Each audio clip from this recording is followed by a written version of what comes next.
Hello buddies. இன்னைக்கு நம்ம பார்க்க போகிற topic Epic poetry. Epic poetries ரொம்பவே லாங் ஃபார்ம் ஆஃப் poetry. எந்த அளவுக்கு லாங்னா நீங்கள் ஒரு எப்பிக்கை 1 or 2 பேஜஸில் எழுத முடியாது. உங்களுக்கு கிட்டத்தட்ட ஒரு புக்கே வேணும் அதை எழுதுறதுக்கு, அந்த அளவுக்கு அது லாங். எபிக் எலிவேட்டட் ஸ்டைலில் எழுதியிருப்பாங்க. எலிவேட்டட் ஸ்டைல்னா formal and dignified language use பண்ணியிருப்பாங்க. நிறைய டெஸ்கிரிப்டிவ் டீட்டெயில்ஸ் நம்மளால் பார்க்க முடியும். எபிக் ஹீரோவோட அட்வென்ச்சரை பற்றி தான் இந்த கதை ஃபுல்லாக நம்மளுக்கு சொல்லுவாங்க. நமக்கு ஒரு நரேட்டர் இருப்பார், அந்த நரேட்டர் தான் இந்த கதையை சொல்லுவார். அந்த ஹீரோ சாதாரண காமனர் கிடையாது, அவர் ஒரு குரூப் ஆஃப் பீப்புளுக்கு ஹெட்டாக இருப்பார்.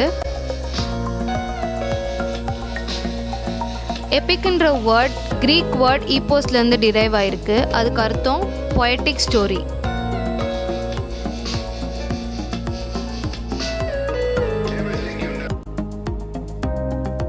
Origin of epic 2100 BC Babylonian பீரியடில் இருக்குது. பாபிலோனியன் பீரியடை சேர்ந்த லுக்கியுனின்றவர் ஃபர்ஸ்ட் ரெக்கார்டட் எப்பிக்கான எபிக் ஆஃப் கில்கமிஷ் எழுதியிருக்காரு. அதுக்கப்புறம் 800 BCயில் இலியட் அண்ட் ஓடிசியை ஹோமர் எழுதியிருக்காரு. அதுக்கப்புறம் 650 ADயில் அட்வென்ச்சர்ஸ் ஆஃப் பியோவல்ஃப்.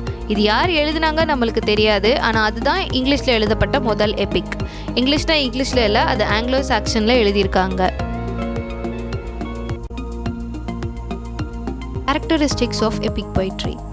எபிக் ஹீரோ ஒரு சாதாரண காமனர் கிடையாது, அவர் ஹை பர்த்தில் இருக்கணும், கிங், பிரின்ஸ் இல்லை வாரியரா. இவர் ஒரு குரூப் ஆஃப் பீப்புளுக்கு ஹெட்டாக இருக்கணும். அந்த குரூப் ஆஃப் பீப்புளோட ஃபேட்டாக இந்த ஹீரோ இருக்கணும். எந்த ஒரு டஃப் டாஸ்க் கொடுத்தாலுமே அதை கம்ப்ளீட் பண்ணக்கூடிய பிரேவ்னஸ் அண்ட் கரேஜ் இந்த எபிக் ஹீரோக்கு இருக்கணும். செட்டிங் ஆஃப் அன் எபிக் பார்த்தோன்னா சிங்கிள் வேர்ல்டு கிடையாது. ஒரு எப்பிக்கில் எப்போவுமே 2-3 வேர்ல்ட்ஸை செட்டிங்காக வச்சுருப்பாங்க. ஃபார் எக்ஸாம்பிள் பாரடைஸ் லாஸ்ட் எடுத்துக்கிட்டோன்னா ஹெல், ஹெவன், வேர்ல்டுன்னு 3 வேர்ல்டை செட்டிங்காக வச்சுருப்பாங்க. இந்த எபிக் ஹீரோஸ் செய்கிற எல்லா ஆக்ஷன்ஸுமே பார்த்தோம் அப்படின்னா சாதாரண மார்டல் ஹியூமன் பீயிங்ஸால் செய்ய முடியாத டாஸ்க்காக இருக்கும்.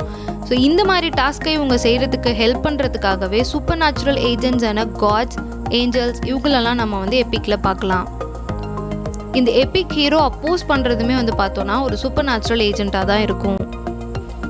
பொயட் எப்போவுமே அப்ஜெக்டிவாக தான் இருப்பார். எபிக்கில் எந்த தீமை பற்றி பேச போகிறாங்களோ அந்த தீமோட எக்ஸ்ப்ளனேஷனை பொயட் ஸ்டார்டிங்கில் கொடுப்பாரு. ஃபார் எக்ஸாம்பிள் மில்டனோட பாரடைஸ் லாஸ்டில் த ஃபால் ஆஃப் மேன்கைனோட தீம் எக்ஸ்ப்ளனேஷனை ஸ்டார்டிங்கில் கொடுத்துருப்பாரு. இன்ஸ்பிரேஷனுக்காக பொயட் மியூஸை இன்வொகேட் பண்ணுவார். கதை மிடில்லேருந்து தான் ஸ்டார்ட் ஆகும். இதை லாட்டினில் இன் மீடியாஸ் ரெஸ் அப்படின்னு சொல்லுவாங்க. இதுக்கு முன்னாடி என்ன நடந்துச்சு அப்படின்றத நம்ம அடுத்து தான் தெரிஞ்சுக்கிற மாதிரி இருக்கும். இதில் நிறைய எபித்தட்ஸ் அண்ட் எபிக் சிமிலிஸ் யூஸ் பண்ணியிருப்பாங்க. எபித்தட்னா கேரக்டரோட நேமுக்கு முன்னாடி ஒரு டெஸ்கிரிப்டிவ் ஃப்ரேஸ் கொடுத்துருப்பாங்க. ஃபார் எக்ஸாம்பிள் அகிலஸ்க்கு ஃப்ளீட் ஃபுட்டட் அப்படின்ற எபித்தட் கொடுத்துருப்பாங்க. இந்த மாதிரி எபிக் ஹீரோஸ் எல்லாத்துக்குமே பேருக்கு முன்னாடி ஒரு எபித்தட் யூஸ் பண்ணியிருப்பாங்க. சம்மந்தமே இல்லாத 2 பொருளை கம்பேர் பண்ணி எழுதியிருக்கிறத தான் நம்ம எபிக் சிமிலின்னு சொல்லுவோம். இது எக்ஸ்டெண்டட் சிமிலி, ஹீரோயிக் சிமிலி அப்படின்னு சொல்லிக்கலாம்.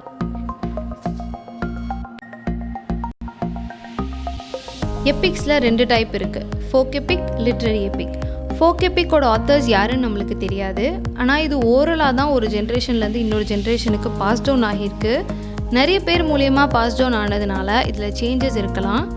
இது க்ரோத் எபிக் இல்லை ப்ரைமரி எபிக் அப்படின்னு சொல்கிறோம், ஏன்னா இதிலேருந்து தான் லிட்ரரி எபிக் க்ரோ ஆகியிருக்கு.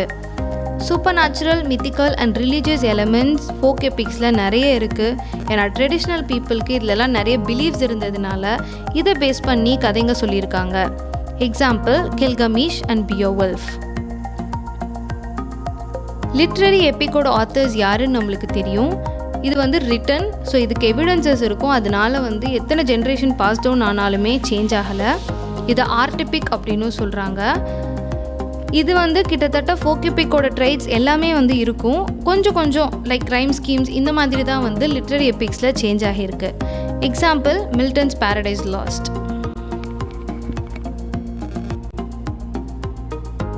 கிளாசிக்கல் எபிக்ஸோட இமிட்டேஷன் தான் லிட்ரரி எபிக்ஸ். ரெண்டுக்கும் இருக்கிற வித்தியாசம் ரைம், ரிதம் அண்ட் மீட்டர் தான்.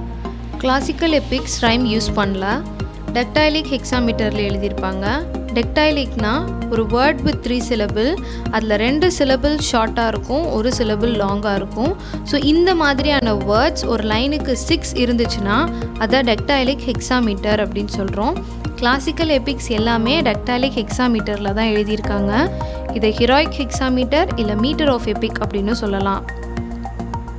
ஃபர்ஸ்ட் இங்கிலீஷ் எபிக் ஆன பியோவுல்ஃப் ரைம் யூஸ் பண்ணல, ஆனால் அலிட்ரேஷனில் நிறைய கான்சன்ட்ரேஷன் கொடுத்துருக்காங்க.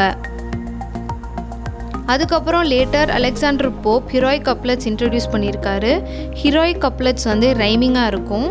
இது வந்து ஐயாம்பிக் பென்டாமீட்டரில் எழுதியிருப்பாங்க.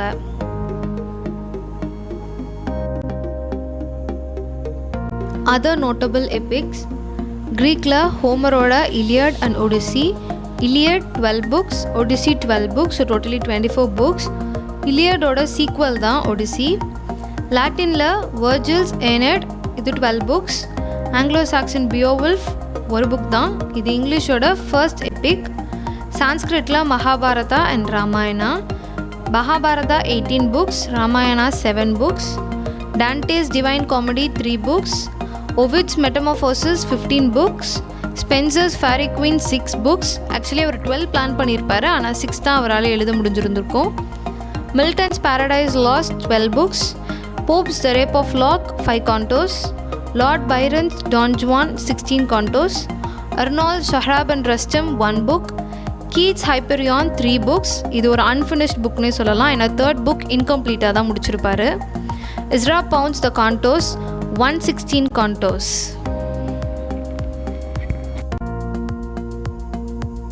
16th and 17th century இங்கிலாண்டில் எபிக் ரொம்பவே பாப்புலராக இருந்திருக்கு. எபிக்கில் characters, events, actions and places இது எல்லாமே ரொம்ப டீட்டெயில்டாக டிஸ்கிரைப் பண்ணியிருப்பாங்க. அரிஸ்டாட்டிலை பொறுத்த வரைக்கும் எபிக் ட்ராஜடிக்கு அடுத்து தான்.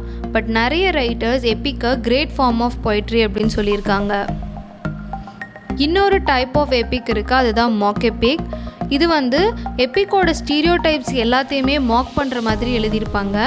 ஃபார் எக்ஸாம்பிள், எபிக்கோட ஹீரோ நோபல் பர்த்தில் இருக்கணும், பட் மாக் எபிக்கில் ஒரு ஹீரோவை வந்து காமனராக ஒரு ஃபூல் மாதிரி வந்து போட்டிருப்பாங்க. லாங்கஸ்ட் எபிக் இன் லிட்ரேச்சர் வந்து மகாபாரதா. இதில் வந்து 2 lakh lines இருக்குது.